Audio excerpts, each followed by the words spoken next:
Hello everyone and welcome back to another video.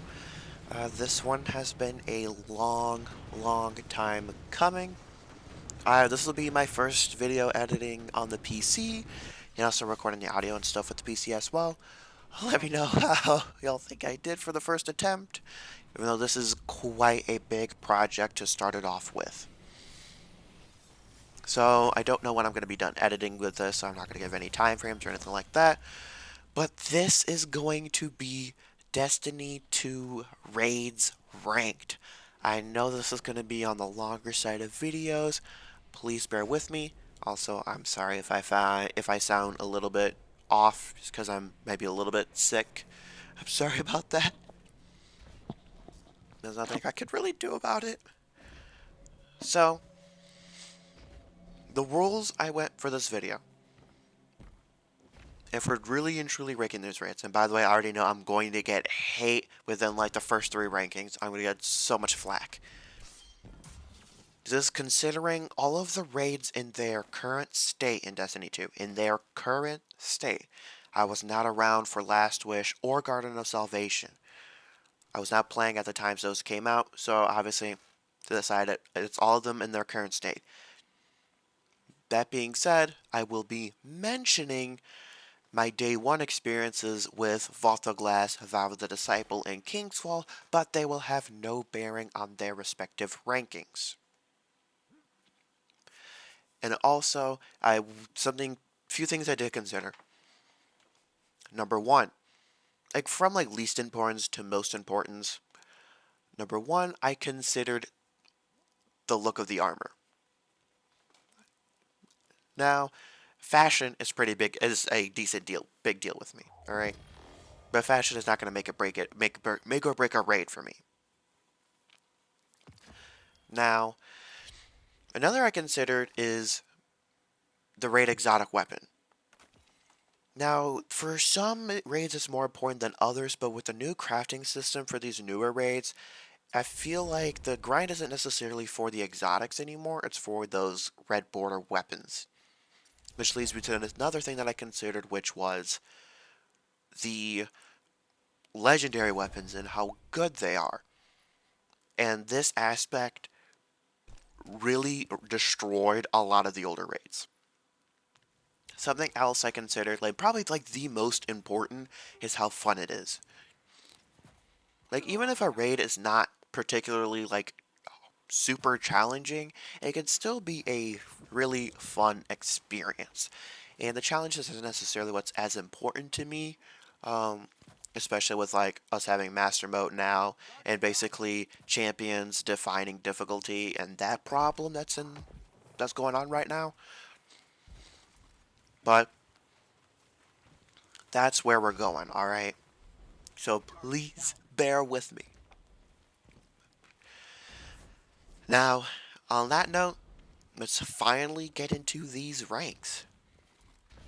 First up is going to be at number 8, and hold on a second.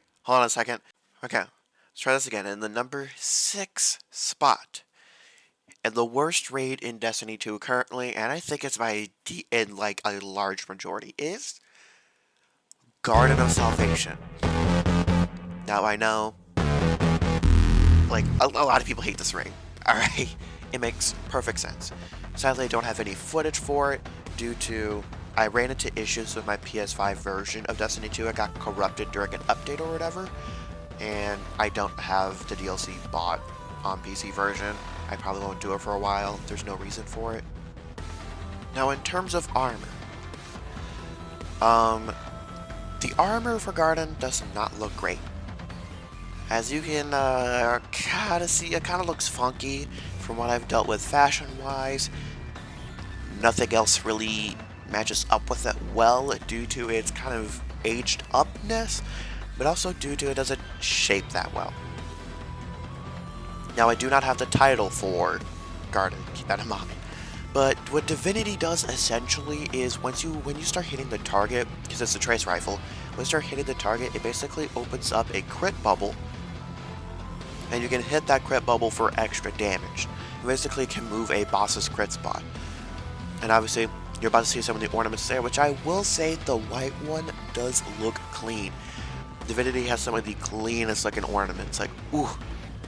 But Divinity is one of the best raid exotics in the game, in my opinion. Now, the purple marks that you're going to see on the emblem are going to be my raid clears. How many raid clears I have? I would say I only have 2, because I hate the raid. I did 1 learning run, learned everything in 1 go, and then from there, I just did the Divinity run, and that was it. I've never felt a reason to go back to the raid. There is no exotic ship or sparrow, no ship or sparrow of any kind, and not even a ghost shell, I believe, for Garden. All there is the emblem and the title outside of the weapons and the exotic weapon, of course. So in terms of fashion, it's already failing. Just like an absolute F. In terms of exotics, though, it's like an S tier. I don't think they have nerfed Divinity quite yet. How it actually used to work and the way I preferred it to work was that you'd actually do more damage hitting the actual crit spot on the boss, but hitting the crit bubble for Divinity would do less damage than hitting the actual crit spot, but it was easier to hit. And that was the biggest reason why it was used for Deepstone Crypt for a while. It was because Taniks's head moved so much and it was at such an awkward angle that you couldn't really hit it with snipers. So then Divinity was used, but then they just said, screw it, let's just buff Divinity like crazy.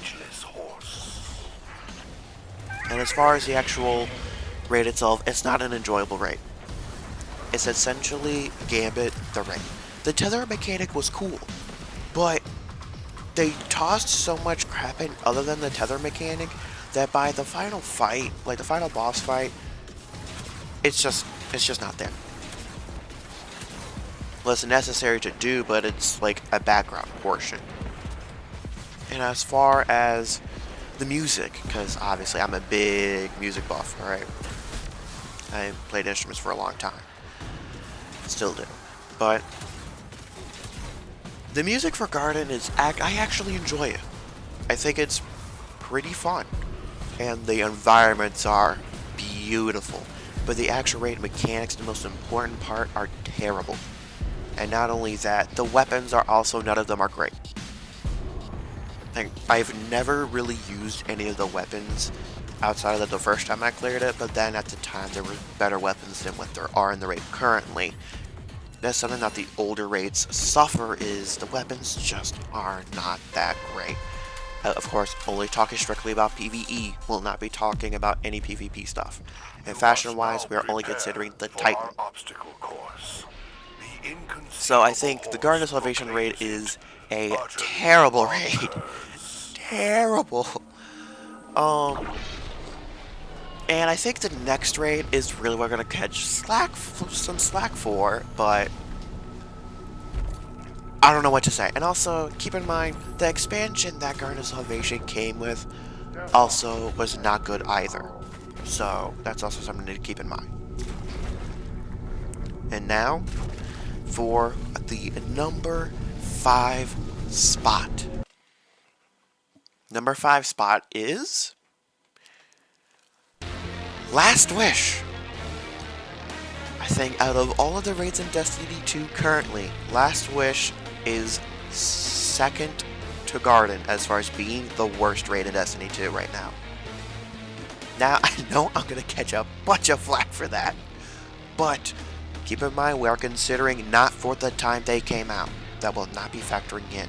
I know for the time that Last Wish came out, it was great, but I was not playing at the time. I hadn't even heard of Destiny when Last Wish was out. I didn't even really know what Destiny was until basically Season of Arrivals, because that's when I started playing. So I have no nostalgia for this raid. That'll also factor in for the next spot. But I do think this is a decent amount better than Garden of Salvation, but I do not believe it holds up very well nowadays.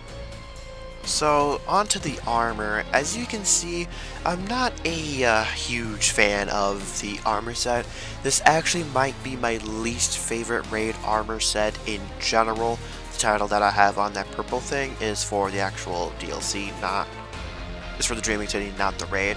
But to me, this is probably the ugliest armor set we've ever gotten for raids. 1K has really good ornaments.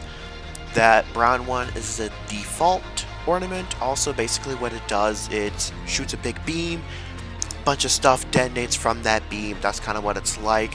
I do like the alternative ornament for it. I think that's the best looking one. There is a separate ornament, but I don't have that one. It's in relation to a sound bug it had.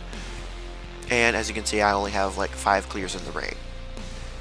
But there is a ghost shell, but there's also a ship and a sparrow. I don't have the flawless shader for it. The sparrow actually kind of looks clean. I'm not a huge fan of the ship though. Like, it's fine, but it looks pretty much exactly like Guardians of the Galaxy. But what I will say is, all in all, like, the raid loot itself, the weapons are no different than the regular world drops. Something that I did fix with Garden of Salvation, I believe. The Last Wish does have that problem. The raid loot is not specific to that raid. It might be the same case with the armor. I think I've gotten the armor outside of this activity. The only thing that I know for sure is specific is the Ghost Shell, Sparrow, Ship, and the Flawless Shader and the Emblem in 1K. I think those are the only things that are specific to that raid. Now, I think it's better and worse in a few ways to Garden of Salvation. I think the raid is long. I don't think it's too long, but it's longer than the rest of the raids. The only raid time, like, at least for me time-wise, that comes close to that is Kingsfall.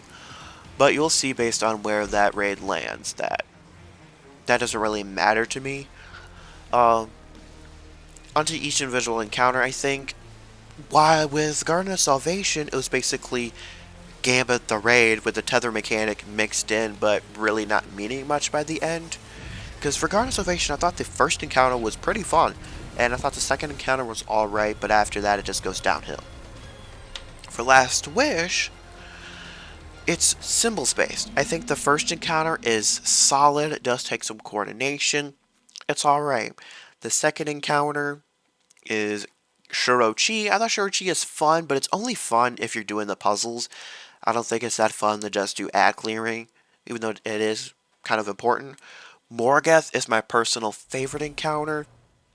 However, there's a caveat to that. I like it so much because I can use the Legend of Acreus.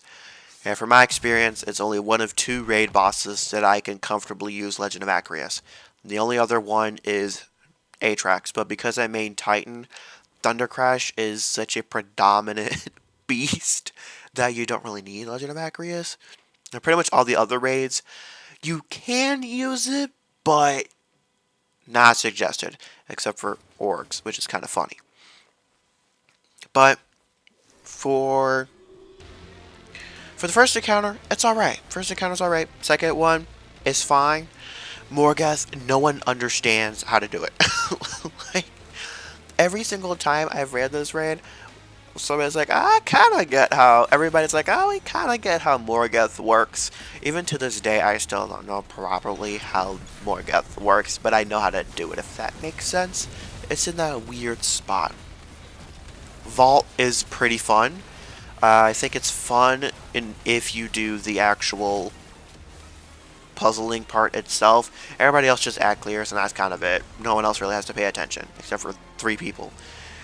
Riven is fun. I've never done Riven legitimately, but I thought Riven was great. I wish we would have seen more of Riven's full body, but I think it's fine. Even though the cheese is perfectly fine. Queen's Walk, I think, is great because it involves pretty much every single player and pretty inclusive, and as far as I can remember, it's the only raid that has a post final raid boss encounter, which I thought was really fun and enjoyable. And in the clip I have, you're seeing Queen's Walk, you're not seeing actual like Riven. But I do find it kind of interesting that you basically take out Riven's heart. You go under stomach, go under insides, take the heart out, run with it, and just slam it. Just slam that bitch. Just slam it. But all in all, I think Riven is relatively fun. I think she's fun. In general, Last Wish I think is pretty fun, and the fashion department is just garbage.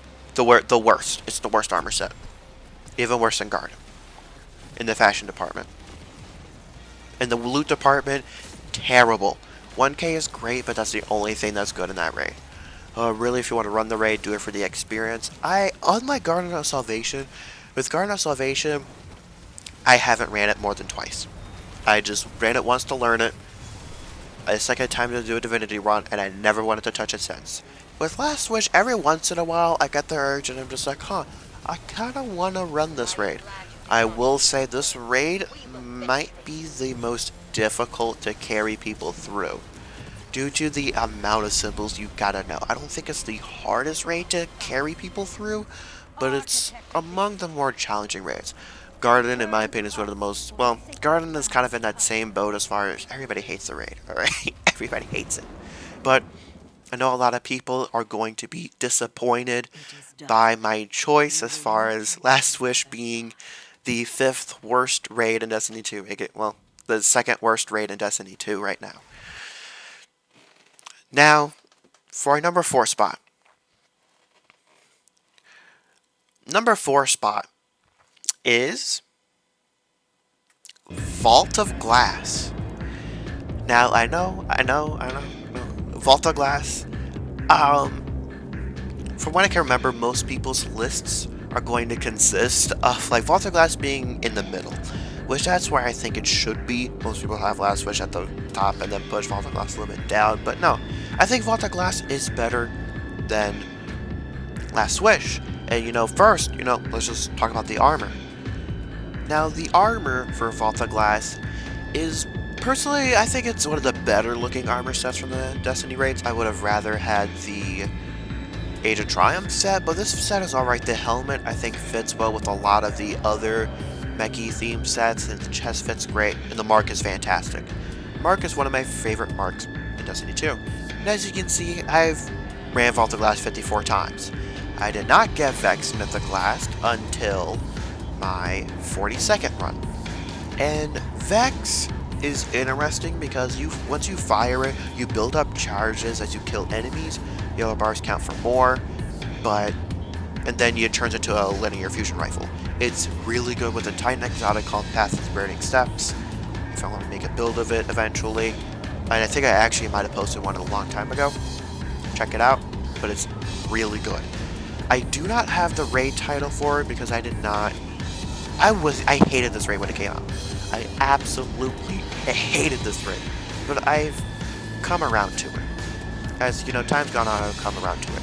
There is a ship for the raid, which the ship for it actually doesn't look that bad. I believe it was the first one. It was the first raid to have Master Mode and to have an exotic ship tied to it, / Sparrow. But it's actually pretty good. Now, in terms of weapons, this has some good weapons. The Rewind round perk is pretty good. In my opinion, Fatebringer with Firefly and Rewind rounds is extremely good because you don't have to reload a whole lot. I'm not a huge fan of Explode Payload and Firefly due to... I find it a little bit more difficult to get those headshots off, but you do you. I personally like Rewind rounds and Firefly a little bit more. And then you have Predator's Revenge, the sniper rifle with rewind rounds is pretty good.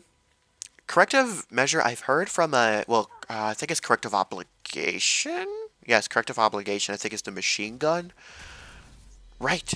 I've heard it's mixed things about. Found Verdict with 1-2 punch is extremely good for melee-based builds.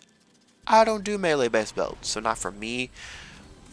However, Hezin Vengeance, really good rocket launcher, one of the best solar rocket launchers. I normally go with autoloading holster cluster bomb with that solar build that I have with Vex Mythic Glass and Path of the Burning Steps, because it gets those Firewalker charges up quickly. Other than that, there's at least one weapon in every slot that's pretty good. Like for the kinetic, definitely Predator's Revenge for me. In the Fatebringer, Fatebringer and Predators. not really a good choice in the energy slot, and then on the power slot, the rocket launcher is pretty good. This was also the first raid, I believe, to have collectible, like, secret things within the raid. At least, no, it wasn't. It was Deepstone Crypt, but Vault of Glass had a collectible thing, which you would collect throughout the raid, and you would get a shader called Bitter Pearl. Still, to this day, one of my favorite shaders to make things like all white or like white and grayish or white and bluish. Like one of the better white shaders. Thought it was really good. That being said, this raid took a long time for me to come around to because the clan that I was with at the time ran it weirdly. Essentially, for oracles, when you're at Atheon, they would do 1, 2, 3, 4 in a clock, well, 4, 5, 6 in a clockwise motion. Don't do it that way. If anybody tells you, oh, that's the way you should do it, no, they're wrong. How you should be doing it is left, middle, right, and back and front. If your teammate is experienced, only call out the first two. Because when you get transported, just run to the back of the room. You don't have to worry about any of the ads, none of that, and your relic can just sit there and cleanse you. And also, it's safe to jump back into your portal when it's time. Not that difficult. And what I will say is that solely ruined my experience for a while. Also, not getting Vex Mythoclast until my 42nd run. I believe it is still... Yes, I believe it's the raid. That raid has my longest stretch without getting an exotic. And by the way, prepare yourself for expectations for later. That being said, the amount of runs it took to get an exotic did not factor in for me on the actual raid itself. Now into the actual... Oh wait, and also speaking of, exotics and stuff, for Vex Mythoclast, there was a little quest inside of the raid, which I thought was fantastic. I thought it was pretty good at change, and they brought it along to King's Fall as well, because Collective Obligations has no catalyst, and same with Eyes of Tomorrow. And both of them have things in the raid. So that makes it great. Now, for the actual encounters, this is where things get a little bit dicey. Now, for day one experience, with the initial team we had, we didn't get past, like, the first opening area. Due to, first off, 2 people switched out I had to switch 2 people out right before the raid started. I'm meaning right before, I mean like 10 minutes before the raid started. It was absurd. And then also, it was rough. It was really rough, especially with the lack of warlocks. There was only like 2 titans, 1 warlock, and the rest were hunters. And that you just cannot have in that opening area. Well, they have to be like really good players at the very least.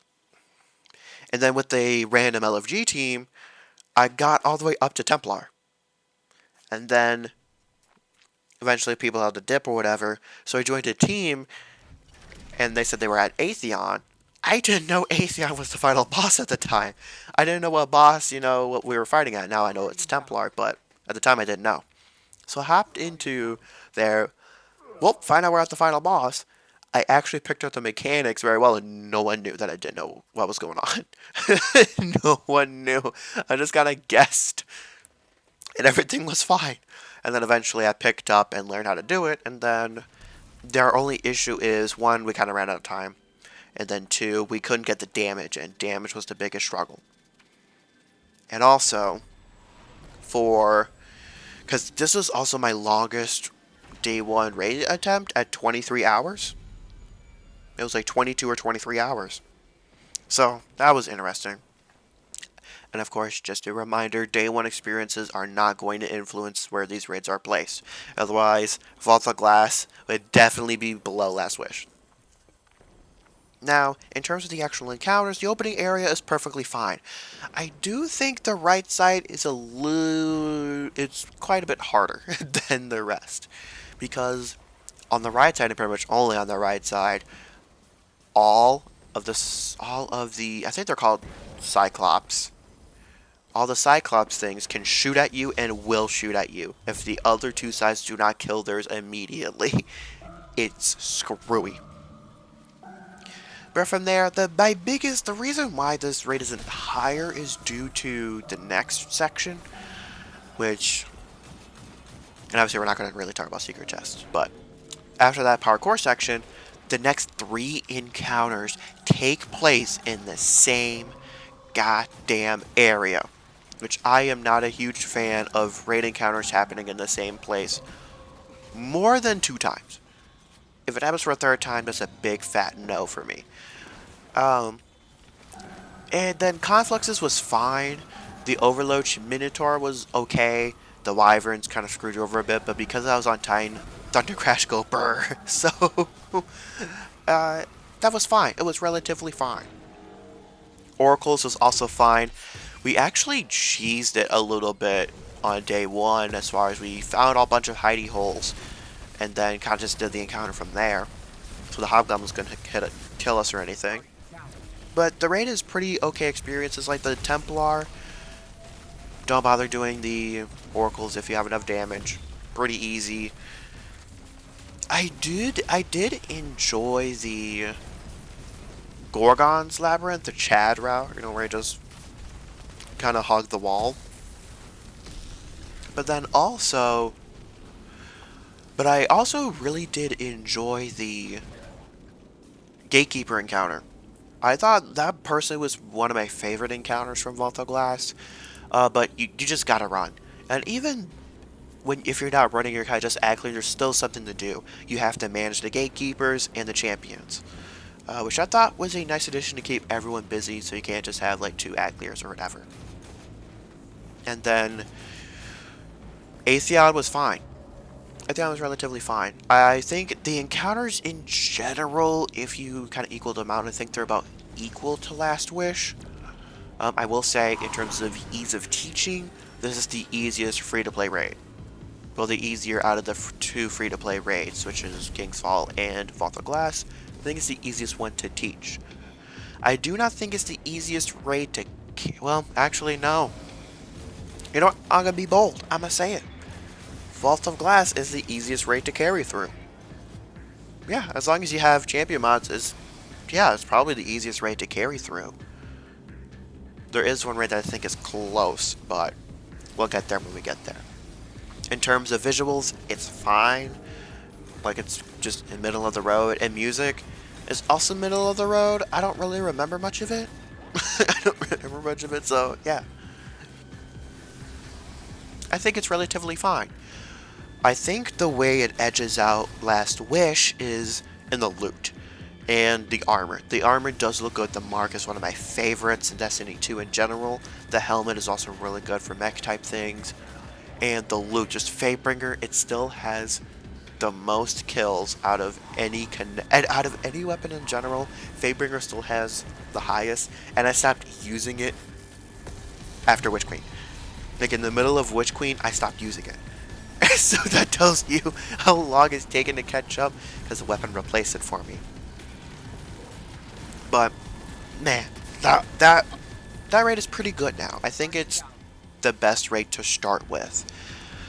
In my opinion, if you're going to go through and like teach people raids, Vault of Glass should be the first raid. That being said, I do think there is a good alternative, but we're not quite getting there yet. And I think that wraps it up for Vault of Glass. But those are my reasonings for it being basically in the middle. And I think it just edges out Last Wish barely. And it's just the loot and the armor just gets it up that little step above Last Wish. Now from here, there's a clear gap in between the bottom 3 and the top 3. Not as huge of a gap between Garden of Salvation and Last Wish, but still a pretty large gap nonetheless. These next 3 raids were hard. And particularly the top 2, I had been going back and forth for a long time. But number 3 was a contender for me for a while. And the number 3 spot raid is Vow of the Disciple. I know it's kind of strange, but I do think Vow of the Disciple is the 3rd best raid, keeping in mind that the Deepstone Crypt and King's Fall are really close to this raid, and really only a few minor things set it apart. But For Vow of the Disciple, I do think it is a little bit worse than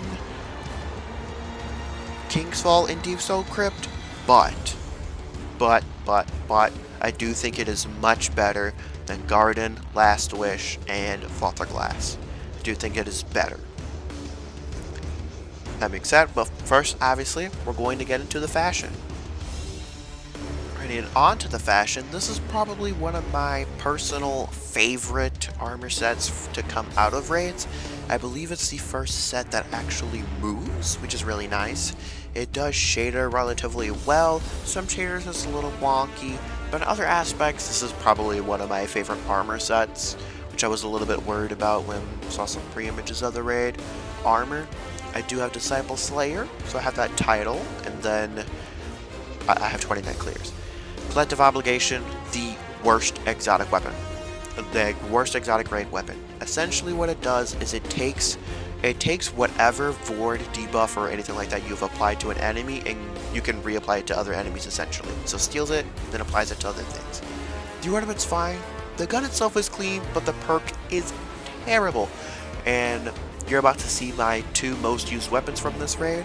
We'll get into the weapons a little bit more in detail a little bit later, but let me tell you, some of the best weapons, some of my favorite weapons in this game came from this raid. But it did come with a ship and a Sparrow. I think it only came with a Sparrow, I believe. I think it only came with a Sparrow, which the Sparrow actually has a darkness trail if you zoom with it. Well, not zoom, but if you boost with it, it actually has a darkness trail. It shades pretty well, however, pretty much all Sparrows are useless if it's not always on time. But onto the actual encounters. So, this is where, like, the loot is great, alright? Loot is fantastic. Like, you have Submission. My preferred perk is Enhanced Subsistence, Enhanced Thresh. You can craft these weapons, all of the weapons. And I do have all of them crafted. But that perk roll is really good. Even though Thresh got nerfed, it's a little bit better. You could also go with Enhanced Subsistence and Enhanced Demolitionist, which is really good as well. And then, obviously, the Grenade Launcher with Ambitious Assassin and I forgot what a Chain Reaction. Both of those enhanced extremely good. And Cataclysmic is one of the best DPS options with 4 times the charm and Bait and Switch, both enhanced obviously. Really good. Now, for me this also comes with some of the worst raid weapons. For example, I hate the Stasis Fusion Rifle. One of my least favorite stasis weapons in the game. I really do not like it. The Pulse Rifle is okay. It's fine. As far as the Linear Fusion Rifle, it's good for damage. I don't use it. Because for me, it's a little bit harder to use than just, using Tapen, for example, or Storm Chaser. And the raid exotic is completely garbage. The highlight of this raid is Submission, Forbearance, which is the Arc Grenade Launcher, and then the armor. That is the perk. Also, raid mods.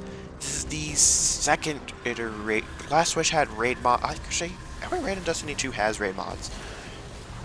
In Last Wish, they're largely useless, except Take Inspect. In Vault of Glass, which I forgot to mention, Vault of Glass probably has the most useful raid armors, raid mods, specifically for Oracle Disruptors. Really, actually pretty good in general. Especially the Precise Oracle Disruptor, because you can use Scout Rifles and stuff with it, and basically just one-shot Oracles. Vow of the Disciple, all the raid mods are useless.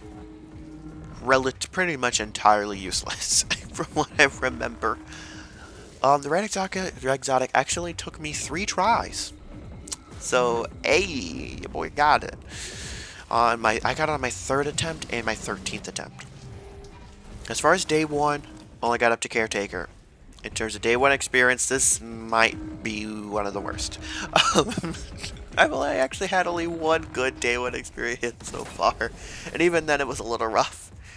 in case y'all don't know, for Val the Disciple, when it came out, the crap ton of bugs that were present. And actually, my team was in the lead. We're at the first encounter first for a long time because everyone else was running into bugs. We just couldn't figure it out. And then once we did, Bradley banners only worked half of the time. Constant error codes. Getting spammed with that was ridiculous. And then when we got to Caretaker, it was fine, but at that point it was so late and they extended the time to tomorrow that a lot of people just decided, hey, I'm gonna just do it tomorrow. I didn't. I just decided to just drop it there. And which kind of sucks, but the emblem doesn't look that good in my opinion. I'm not a huge fan of the way either of the emblems look, but that Day 1 raid emblem looked worse than the normal one, so I was like, I'm good, I guess. I did get the week 1 clear, however. That obviously does not impact its ranking, obviously, since it's number 3. That Day 1 experience might... no, it's better than Vault Glass. It's better than Vault Glass. However, for the actual individual encounters, this is where it made it worse than the top 2 raids for me. The first area is way too long. It is way too long. If it would have been shortened up for even just like a little bit, it feels like an actual raid encounter rather than like a prelude. Similar to the King's Fall opening area, it seems like a prelude. I wish I didn't have one. The Garden of Salvation prelude thing. Vault of Glass, even though that dropped a chest. Yeah, I'm not particularly considering that an encounter, since the game doesn't necessarily consider it as a challenge, as an encounter. But for Val, that beginning session starts off way too long. I do like the idea of getting a guaranteed red border chest and having to shoot symbols. I think it's pretty good. I might prefer the King's Fall method better, but I don't know. We'll have to see more systems pop up. The crafting system, I'm not going to put too much emphasis on that for this ranking due to that was brought with Witch Queen in general. And obviously that would boost the number 2 spot immediately to number 1. So let's not consider crafting, if that's any indication on crafting. But the first actual encounter acquisition, it takes a while to get up there. First off, getting the ghost shell is annoying. It is the most annoying kind of collectible in any raid. It is one of the most annoying stuff. Because in the first week or 2, you could do it by yourself, but it took a long time. But they patched it to where you actually can't do it by yourself. You have to do it with a team, and you can't just spam it, you have to do it one at a time, like 1 page at a time. It's absurd to do it now. But for the first encounter, I thought acquisition was fun. Right? I think that's the first one. Exhibition, one of the 2. I'm just gonna call it an unstoppable spam. The unstoppable ogres, if you are not careful, they will wreck you. I think they are in the perfect position because most of the time, unstoppable champions can just get stomped on. But for that one, they sneak around the corner to where they're close enough to be stunned, but you gotta be paying attention to your surroundings. And it gives those non-runners something to do. But speaking of which, what this raid does really well is basically no one can just strictly ad clear through it. I do think this is one of the hardest raids to carry through due to the amount of input pretty much everyone has to have. Because for the runners, they run around and go into... I'm not obviously going to be explaining the exact encounter, but they have to go do their thing, right? They're not always going to be there to read that glyph that's in the middle. Well, that somebody has to look at. And your ad clear still has to know those symbols and be like, yo, this is what side the knight's on. This is where you gotta go. This is which scorn you gotta shoot. Which I think is great. And yes, you can actually do the first... I have done the first encounter with 5 people. With only... I think I've actually done the first encounter and Caretaker with only 5 people. But for that one, you can do it with only 5 runners. I mean, with only 2 runners. Not 5 runners. You can do it with only 2 runners. And honestly, I kind of prefer doing it with two runners. It gives like the runners a lot more room to cover. One of the runners is not guaranteed to just like stick around and do nothing. Whereas first encounter is pretty fun. The second encounter, Caretaker, I do enjoy. Um, Forcing you to be in a particular spot for damage, I do like, and something that was kind of different for me. Riven, it's not like that. There's been attempts at it over the course of time, but Deepstone Crypt to me was the first raid to really do it. As far as you have to stay in between those two rings, or else you get murked. But I did enjoy the having to be at certain spots, whether close or far, for Caretaker. I thought it was fun. Running is my favorite part. There's a shortcut thing to it. There's a particular side on each wall that will always be in there. Find that wall, come out, other person immediately goes out. Quickie, quickie, quickie. And if you know one of the runners fails, you are quick enough to have enough time to get in, grab, and come out, which I think is fantastic. I think Caretaker is a really solid encounter. And then the third encounter. The third encounter for me is so far the hardest master challenge I have done. War Priest was close. War Priest might be harder than that, but man, that third encounter is difficult on master, especially if you're doing the challenge, which you have to skip one of the nights. I think the third encounter is fun for a nice bit of chaos. I thought the parkour section in between the second and third encounter was fine. Great, nothing noteworthy. I did like some ideas it prompted up. All in all, it was alright. The third encounter is pretty good. I think it's the weakest, especially that middle room. Well, that second and last room is a bit rough and chaotic, and you really do have to be on your communication games. And then, Rhulk, I think, is a great boss. This brings in an issue, though. Like, first off, the environment is great. I love the environments in that raid. Sometimes it's a little bit samey, but I like it. I like it. It's perfectly fine. The music is fun at times, most of the time forgettable. But other moments is fine. The dialogue is great. I love the boss's design. The two biggest issues for me in this raid is Rhulk and the weapons. As far as to separate it between the top upper echelon, the top of the cream of the crop. Those are the things that separate for me. There's really only two weapons that I regularly use from that raid, and that's Submission and Forbearance. And Rhulk had basically, from what I can tell, and even replaying the Witch Queen campaign multiple times, no mention of Rhulk anywhere. He seems to just get pulled out for somebody's hat. It's like, oh, here you go, Guardians. And it's like, huh? At least with Garden of Salvation, Shadow Keep was a terrible DLC anyways, so it was kind of to be expected that the raid would also be awful.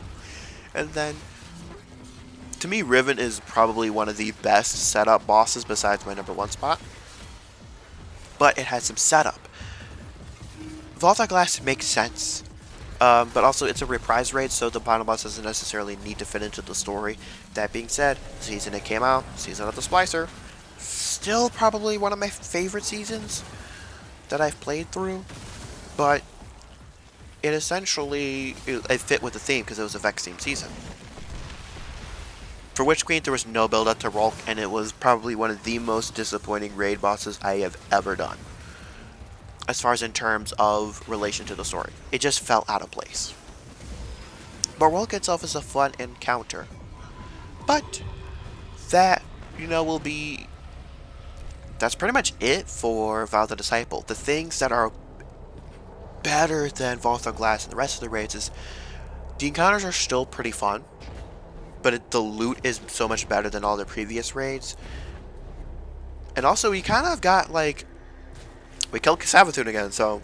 Well, at least a rejection over it, which was kind of fun. And the armor. The armor is better than any of the previous sets. The weapons are better than the previous sets. Now, this is where we get into nitty gritty itty bitty stuff. The top two. This one took me the most deliberation. Took me the most amount of time to get through and to really discern between the two. And the number 2 spot is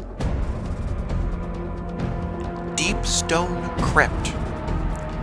Now that being said, and obviously King's Fall's number 1, but Deepstone Crypt was my number 1 for the longest time. Now what I was told was, your first raid has a special place in your heart. And Deepstone Crypt was my first raid. And it does have that special place in my heart. Now, obviously, I will note some problems with it. Also, this was the first raid I was around for, like, the full cycle of it. Vow of the Disciple, it got patched pretty through and through relatively quickly. And King's Fall didn't have that many problems, and Vault of Glass didn't have that many problems. Oh boy, Deepstone Crypt had a lot of problems, and it was fun problems.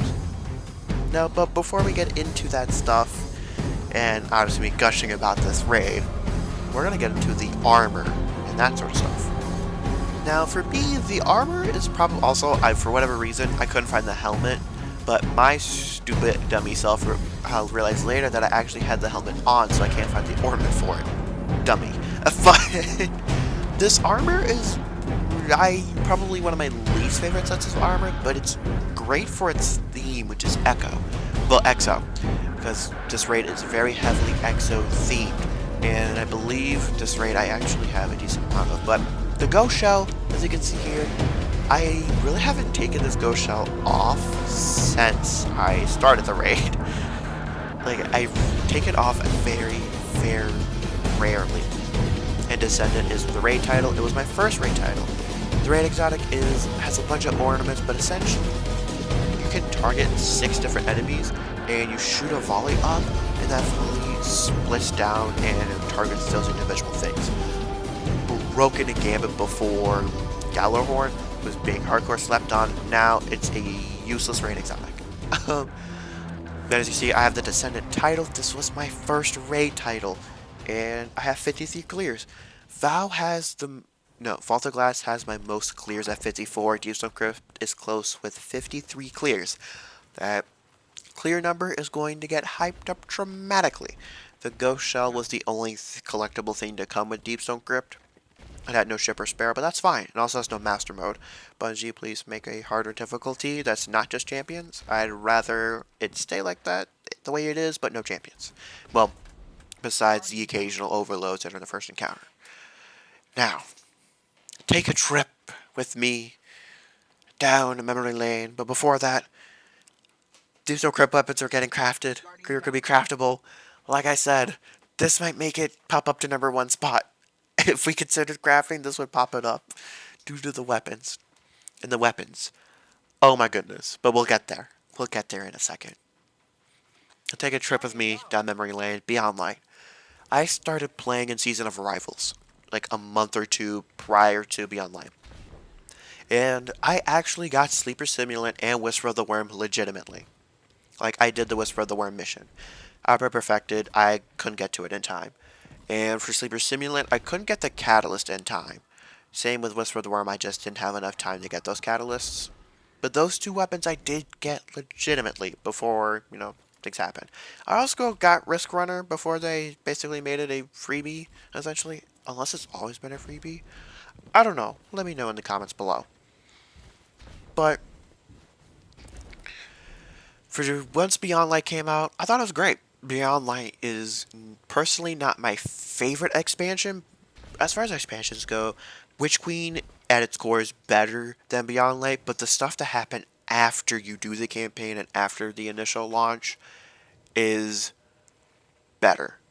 Like Beyond Light is better at the post stuff than Witch Queen in my opinion.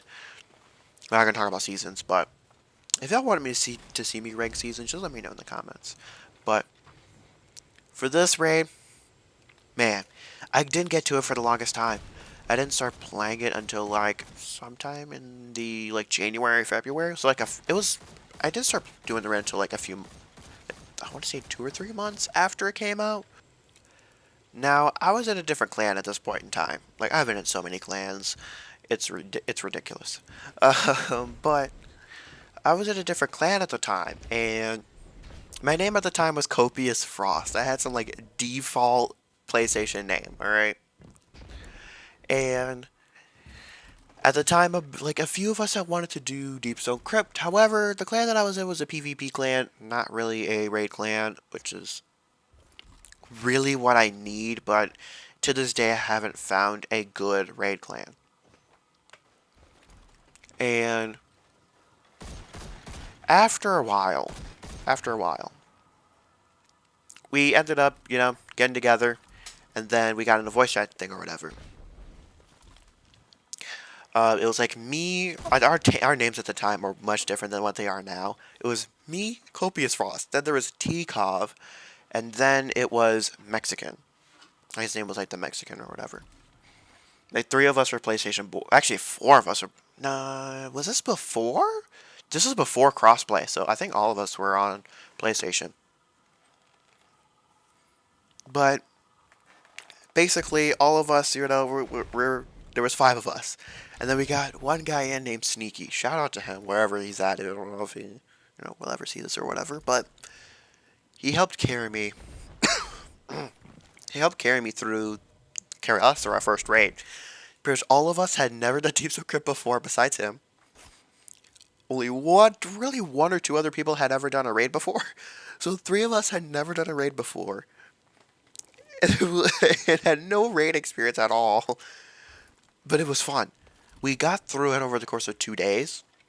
I mean, we did one run was like 6 hours, and then we got to Tanix within like 6 hours, and then Tanix took us about 3 more hours the next day. But it was fun. It was a good, genuine fun.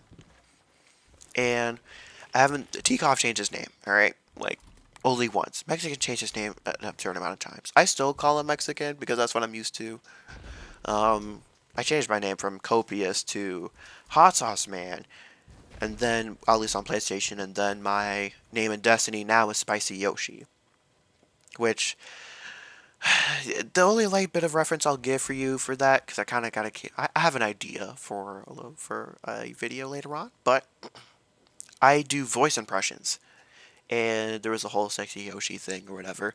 I didn't want to exactly call myself Sexy Yoshi, but I changed it to Spicy Yoshi. Now, getting into the technical stuff. Deepstone Crypt is the most broken raid. Like I know that a lot of people say, oh, this raid's so broken. This raid's so broken. It's like, no. Deepstone was bad. And Deepstone is one of the reasons why I'm not even sure if Telesto is actually the most broken exotic. It's probably Salvation's Grip. Because, oh my goodness. Salvation's Grip was breaking raids left and right. You were able to glitch through doors. It wasn't just limited to Deepstone Crypt. Deepstone Crypt was the worst case, but it worked for Last Wish and like some other raids that were around at the time as well. Like, oh my god, it was broken. But the opening section, where you ride your Sparrow through and you have to get to each bubble within a certain amount of time, which I like. I like this. Like, Bungie, can we have more of this, please? It was like an environmental hazard, essentially, that was a part of this raid, which was super cool. And there was the first cheese that I knew was essentially there were some Sparrow shenanigans outside the bubble. Great. They patched it. The second glitch that reappeared right after was with a door and your Sparrow and you. After they patched that glitch out, somebody found another one, but it's kind of long and it's not necessary. And like, it's longer than. It's easier to just do the door out at that point. They don't never patch that out. We'll get to the other messes when we get to Atrax, because Atrax is where it really broke. but by the way, of course, the times before and after are not really gonna matter. Since it's not really gonna matter, it doesn't pertain to this ranking that much. I'll just say, for Atrax, there were so many, because apparently his health was attached to a captain or something. people found so many ways to get to him, to get to that captain and kill Atrax, but without like really damaging him directly. It was absurd. Bungie had to keep patching a lot of that raid, and Salvation's Grip broke it. With that being said, getting into the actual raid, first encounter, like the lead up to it is fine. I think it's perfectly fine. I don't think really any of the lead ups are terrible in any raid, but this was pretty good and pretty creative. Now, this raid is home to my favorite mechanics. Like probably my favorite raid mechanics come from this raid. Due to, okay, there was an old children's like detective book. It's like Doc Brown or something like that. Detective Brown or something like that. That was really good, and that I really loved that as a kid, and it kind of made me feel. If y'all know what I'm talking about, let me know in the comments, please, because I haven't been able to really look at the book series. But essentially, in this raid, there is Operator, which can shoot, which are the only things that can shoot a particular red panel. You see that in the first encounter, keeps going. On your way to the first encounter, the area right before the first encounter, that open area, is also the final boss. What's cool is that in the raid, you crash a space station onto Europa, which is just amazing. And once you get to that first encounter, you see a bunch of fuses and stuff, which is really unique. But on one side of the room is like servers and stuff, and on the other area is a bunch of tubes with glowing liquid and stuff. It's cool. It's cool. Now, what I like about this is it splits the room in half, so really you have to be in 3 and 3. You need one person to be Scanner, which Scanner, that buff, only the person with that can see certain things. And Suppressor is the only one that can stun things. Think of it like that. But the way these are balanced is so great, and then that first encounter, no one's truly doing nothing, because you're damaging the fuses. So I guess if you want to think about it, technically every single encounter has a boss except for the third encounter. Technically speaking. Now, while other people besides Operator and Scanner are damaging, the fuses, what other person needs to be a backup operator? So swapping shenanigans need to happen. While that's happening, you have to kill the servitors that spawn in regularly to try to stop you, which is neat, and obviously overloads are a thing. And I believe this is the only fallen raid in the game. Yeah, it's the only fallen raid in the game right now. Holy crap. Holy crap, yeah, it's the only fallen raid in the game. Not counting Scorn. Scorn are a different enemy race. But first encounter is good and solid. Atrax, I enjoy, specifically because of Thunder Crash, but also Legend of Acreus. Now, by the way, I did get the challenge and stuff done for before Thunder Crash happened. Except for the actual encounter challenge, I didn't get done before Thunder Crash, but the individual, for example, you have to kill the servitors within 5 seconds of each other. That I did do before Thunder Crash, which it took basically that lasted for the non-Thunder Crash phase lasted for 1 season, and then bam, Thunder Crash, and I was like, oh, this is what we're doing now. And then of course the 12-man raids came about in the Deepstone Crypt era, I believe. It was great. But Atrax is a pretty fun encounter even still. Pretty much all the encounters are very fun and enjoyable. The third encounter, you crash, we're skipping the parkour for a reason. But the crashing sequence and trying to escape is really fun. The Tanix himself is a pretty fun encounter. I like doing Suppressor because Anarchy is my child. Anarchy was, especially when I got it, was like the only weapon I used especially for Deepstone Crypt and Suppressor for the longest time. Even to this day, I still use it for that. In the parkour section. That parkour section is really good. It's frustrating, but it is really, really good and enjoyable. Controversial opinion. The music for Deep Stone Crypt in general is more memorable than any of the previous entries, but the Deep Stone Crypt Lullaby, I think it was overhyped. I don't think it's as good as, people are like letting on, but like it's good, but like it's not something I ever listen to out of my way. Like I don't ever listen to that music outside of the raid. Like, I don't. I just don't.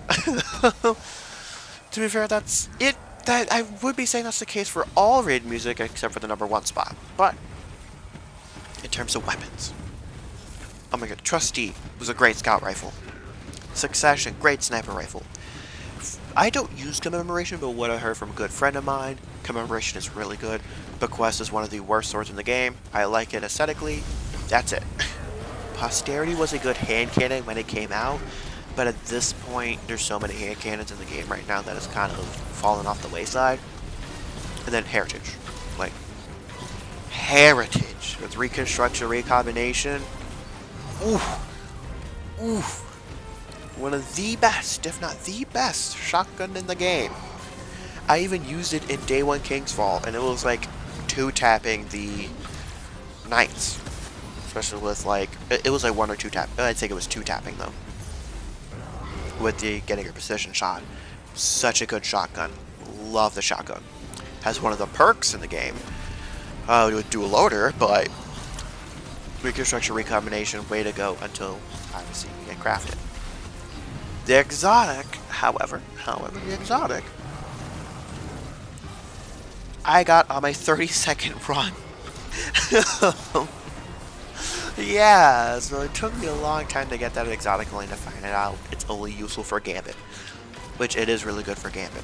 I don't think anymore, but because Gjallarhorn reigns supreme now apparently, but still pretty good.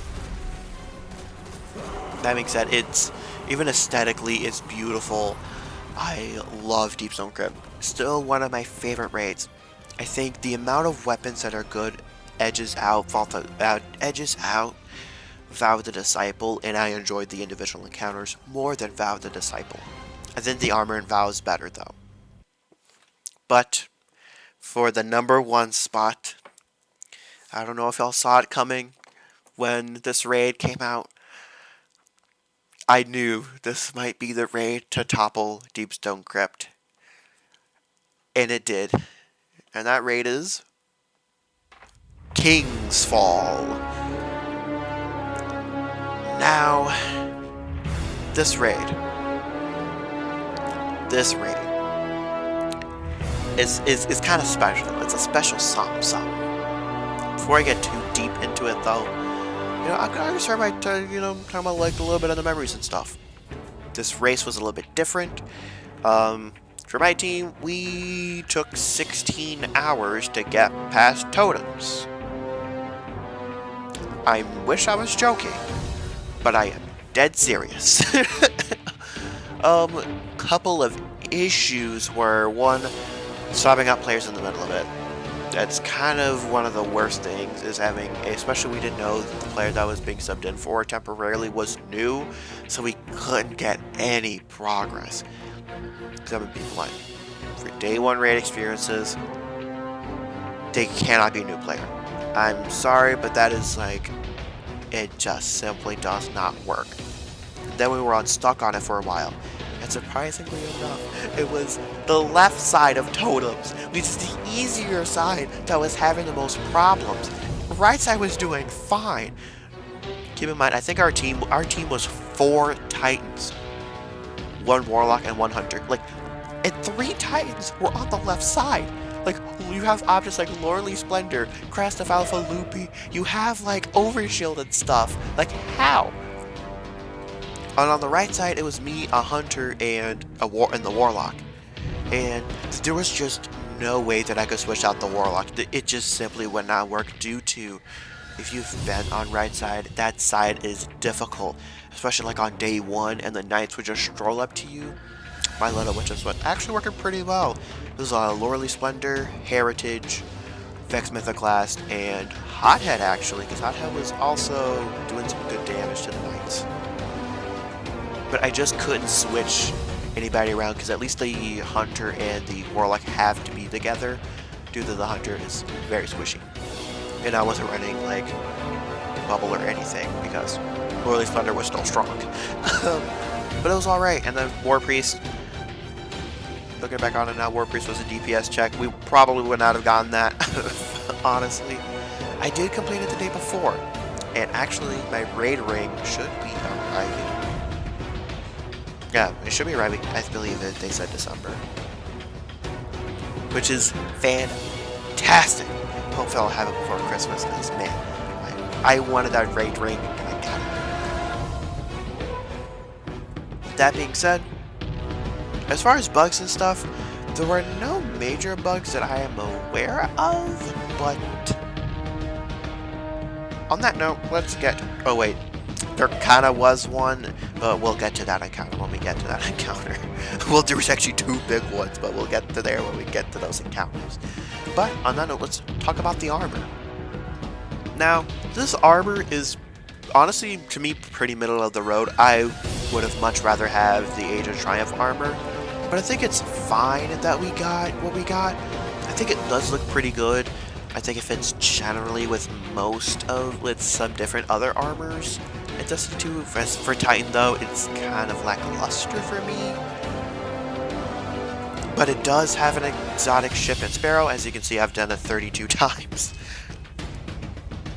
And I do have the title. I do have Kingslayer. I actually got it 2 weeks after you could get it again. But Jakarna looks great on the Sparrow. This is the Master Sparrow, like Master Challenges Sparrow. Looks cool. When you boost with it, it gives out a Taken thing. Kind of reminds you of Harbinger's Echo. And the ship looks fantastic. Like Jakarna, just such a good shader in general. But it looks pretty clean in my opinion. Very fitting of King's Fall. Touch of Malice, I did not get until my 31st run. Just one run better than as of tomorrow. Essentially what it just acts like the old Touch of Malice. I'm not going to explain it too much. Except this time, if you hold reload, it switches the mode similar to Vex Mythoclast, to where you basically shoot the blight that the Taken sometimes throw at you. It does have an ornament. The ornament looks pretty good in my opinion, but I don't think it's good enough for me to like go out of my way to buy it or whatever. Now, I actually did make a song. Actually, like I was so hyped for this raid that I actually made a song fusing Doom with the Taken King music. And I will leave a link to it in the description if I remember. If not, somebody yell at me in the comments, please. And actually, all of that music I made entirely on my phone. I didn't have a PC or anything. I am working on getting a cord to hook up my keyboard to the PC, but we'll see where that goes. But like that was how hyped I was for this raid. I was excited, and the raid doesn't disappoint. I'm gonna be honest. Getting into the actual encounters, some of these are my favorite encounters. The opening encounter, probably one of my favorite ones. I did enjoy it, and the way you get an extra red border was personally probably one of my favorites. As far as you have 3 random tokens to hit. The issue though is for the first couple of weeks it was bugged to where if you had, I think it was like the first 3 as your first couple of symbols, you weren't going to be able to get the extra red border chest at the end, which sucked, but is what it is. The other ship jumping puzzle was fun. I wish there was a way to speed past it a little bit besides, you know, well skating or bubble skating. What I will say is the raid mods. I forgot to mention for Deepstone Crypt, but the Deepstone Crypt mods, they're pretty good if you're not running Chaos. Other than that, I think they are I think they're pretty good.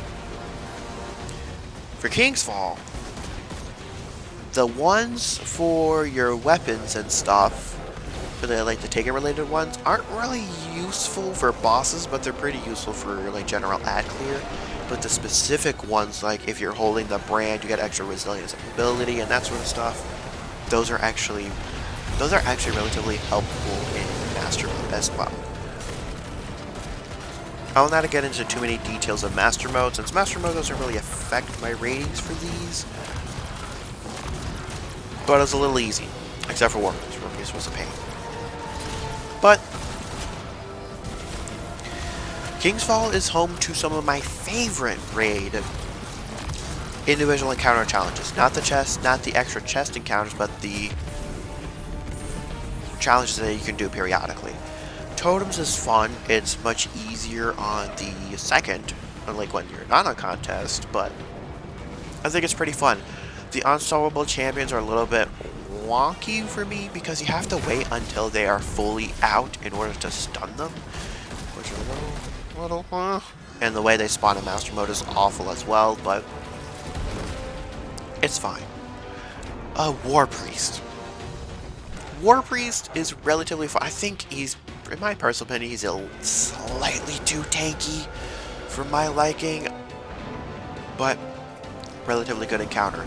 I do like the enemy type switches halfway through the encounter, and some of his like visual stuff is different as well, as you do more damage to him, and well, through the faces. The Golgoroth Maze, nothing too special to say about it. I do like the puzzle for it. Golgoroth is one of my favorite bosses design-wise. Oryx is my personal, like, true favorite, but Golgoroth is close. I really like Golgi. I always do damage to him. You do have to stun him for the challenge and the actual individual encounter challenge, but I think it's fine. Golgoroth, I do like that they switched up on a random person getting the debuff. It's something that I really like, and it's kind of cheeky, is that you kill everyone else around you except for you, which I like, because then you can't just be like, oh, I don't know who it was, like for Foster Glass was. But I like that it's like, watch your debuff next time. And also I do like that it does damage to Golgoroth himself. By the way, fun fact, the Golgoroth encounter is actually timed, so you can't just take your sweet old time. It is, not only do you have a certain amount of droplets that you can't leave behind, it is also timed. Now, the special walls, we'll just call it special walls, the bump walls, the thrusting thrallway. The parkour section after Golgoroth is pretty fun. I wish the ghost revealing stuff was more of a thing in Destiny 2, which makes me sad, but it's fine. And the basketball court of Oryx is fun as well. You unlock it by doing the Touch of Malice Catalyst quest, which is my personal favorite. The only other one in the game is Vex Mythoclast, but I like it more than Vex. It does take some coordination. It is a little bit more difficult. It has to be more in your parkour game. I enjoy that. Now, for sisters, well, daughters, yes, daughters is first. At least in that final throne room, and that throne room is amazing. Like, man, they hiked the upgrade. They upgraded it to the max. Now, for Golgoroth, something that I skipped was the little glitch for him is randomly, it would be he would really loudly shriek if you wiped. And I actually got that one time. From what I remember, though, it's only when you wiped did it have a chance of doing that, and it blasted my eardrums out. For sisters, for whatever reason, they counted as vehicles. They either counted as vehicles or majors. I think it was vehicles, because Wardrift Coil was doing an absurd amount of damage to them. But then somebody found out, hey, Gjallarhorn and Hotheads do more damage. So, it was an absolute melt of Sisters. Sisters is still easy even now. I do like this challenge as far as the floor is lava. Personally, one of my favorites. You basically, if you get torn between the realms, you cannot touch the floor. Just to be safe, though, in case it counts you being on the floor and then getting taken, pretty much all players just stay off the ground. And I actually think it's fun and adds an extra layer of gameplay that is, I think is kind of fun. Then on to Oryx. Big Daddy Oryx. Love Oryx. Really good design. Music, boss music is just some of my favorite in Destiny 2. And just everything about it, like the knights that spawn, the ogres that spawn, basically essentially work the same. Fun fact, when you're detonating bombs, have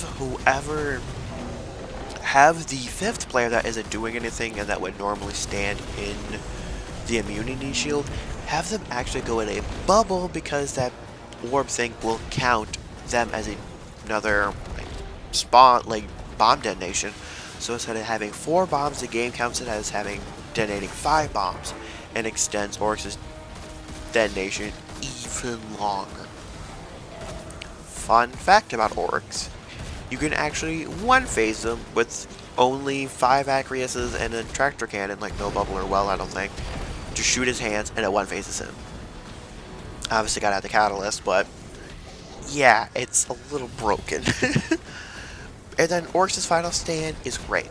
The raid all in all is great. I don't have a particular problem with any of the encounters. If I had a slight bit of an issue with this raid, and the wiggle room that a raid has for topping this, is there's too many bosses right after the other. I kinda wish there would have been at least an encounter in between Golgoroth and Sisters, but it's fine. But it's just a boss rapid fire hit. It's like, oof. But I think it's fun. Another slight issue with this raid is you can beat it with only using... I beat it with only using Thoughtless, Bubble Titan, Thoughtless Sniper Rifle with Enhanced Rapid Hit Firing Line, Doom of Kelkis, and then Tapin. I have beaten the whole entire raid before, only using those 3 weapons, including totems. You know how absurd that is? You can beat the whole raid with just those weapons? That's something that's unique to pretty much that raid alone. Because for Vault of Glass, you can use a variety of weapons, right? For Deepstone Crypt, you have to use swords or Acrius. For Atrax, and then you can't use those for Taniks. But for Kingsfall, nope. And it was a similar situation with Caretaker as well. But honestly, I'm gonna suggest something to y'all. You try using Legend of Acrius with Rolk. Be surprised, it kind of melts now. I prefer to use that now over Linears for Rolk. Unless you don't have a div, then it's just rockets. But for Oryx is perfectly good boss.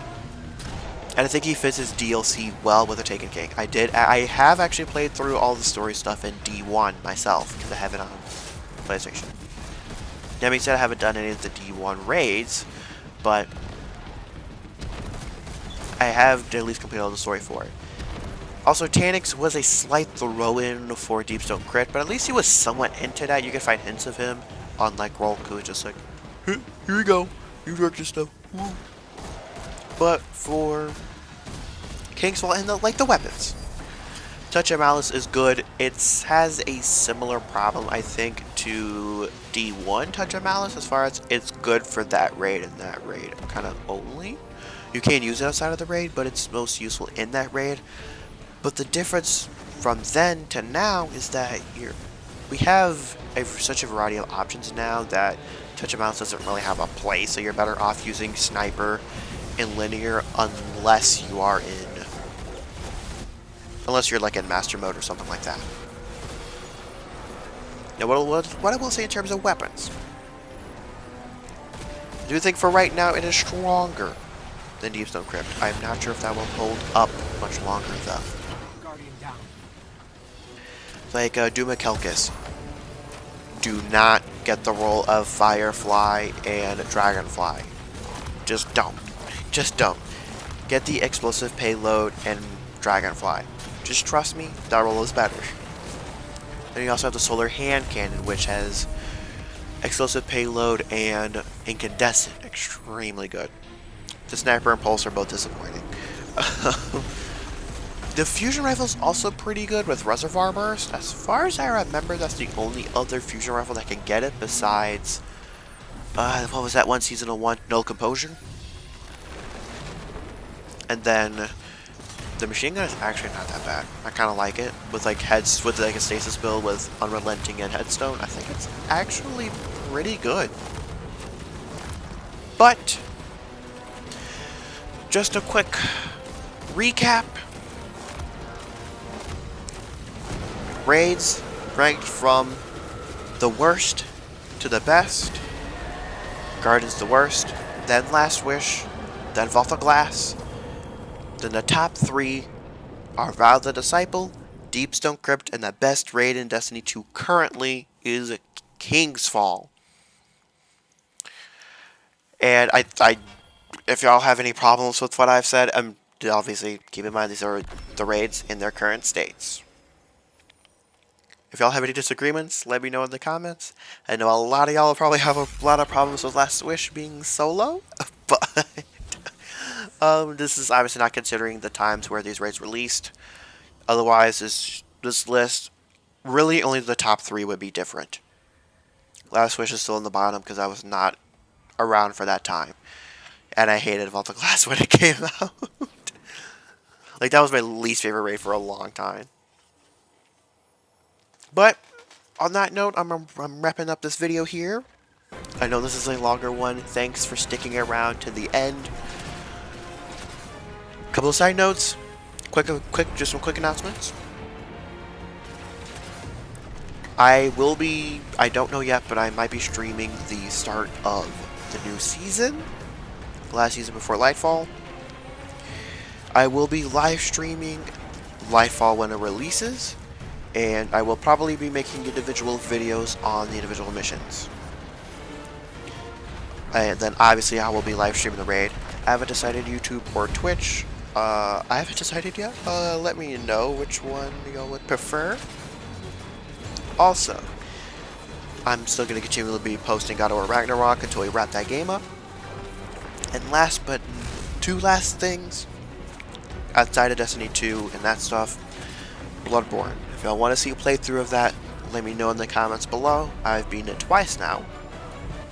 If we played it through again, we wouldn't be getting the true ending because I need 2 of the other endings for trophies. But definitely beating all bosses, all that stuff. And either all getting all hunter tools or all weapons in general. Let me know in the comments if you want to see that. And in terms of Elden Ring, in case I don't know, that is like my most hated game in general. I did post a video a while back about that, if I want to see that, but Elden Ring is one of my least favorite games of all time. But if y'all want to see me bash my head up against the wall and attempt to like this game when the DLC comes out, because that is on the way. Well, if y'all want to see me try to do that when it releases, let me know in the comments. Obviously, I'll probably have to play through Elden Ring again. Maybe not, depending on where my character is at. Because I deleted my last save on accident. Because I have beaten the game. And I'm not even sure if they do the same thing they did with Bloodborne, should not beat the game in preparation for the DLC. But on that note, let me know in the comments below. Thanks for tuning in, and I will catch y'all on the flip side.